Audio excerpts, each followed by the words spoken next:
ఆ! ఆంధ్రప్రదేశ్‌లో తెలుగు రాష్ట్రాల్లో చూసాం. శ్రీనిరాజు అనేటటువంటి ఆయన నేను వెంచర్ క్యాపిటలిస్ట్‌ని. నేను పెట్టుబడి పెడతాను. అంతే ఛానల్ మీదే. మీరే నడుపుకోండి. నా డబ్బులు నేను తీసేసుకొని నేను పక్కకెళ్ళిపోతాను అని చెప్పారు ఛానల్ ప్రారంభం రోజున మేమందరమే సాక్ష్యం.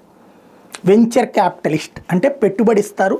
సెటిల్ అయిన తర్వాతన వాళ్ళ డబ్బులు వాళ్ళు తీసేసుకుంటారు.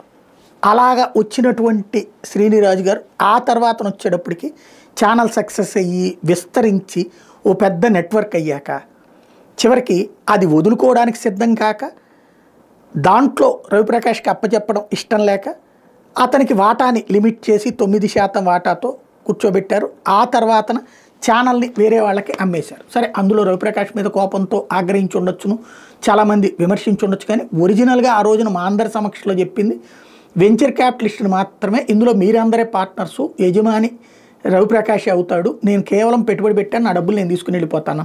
మరి మధ్యలో ఏమన్నా ఆయన డబ్బులు ఆయన తీసుకోలేదు, ఏం జరిగిందో నాకు తెలియదు. కాబట్టి డబ్బులు ఇచ్చేసామని ఈయన చెప్తారు, లేదు సంస్థ నాదేనని ఆయన చెప్తారు. ఫైనల్గా అయితే చట్ట ప్రకారం ఉంది కాబట్టి ఆయన తీసుకున్నారు, రవిప్రకాష్ని బయటకు గెంటేశారు.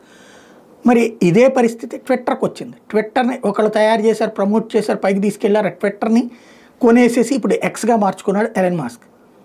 అంటే రాజకీయ అవసరాల రీత్యా ఇప్పుడు మీడియాలు అంటే చీమలు పెట్టిన పుట్టల్లో పాములు చేరినట్టుగా ఒక జర్నలిస్ట్లో వీళ్ళు కష్టపడి ఒక వ్యవస్థను తయారు చేస్తారు.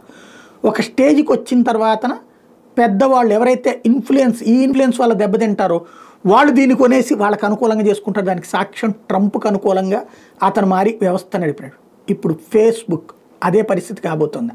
ఫేస్బుక్ ఒకప్పుడు చక్కటి ప్లాట్ఫామ్, రాజకీయాలకు అతీతమైన ప్లాట్ఫామ్, చక్కటి ఆల్గారిథమ్స్, వాటితో సాగినటువంటి ఫేస్బుక్ ప్రస్థానం ఏమైంది?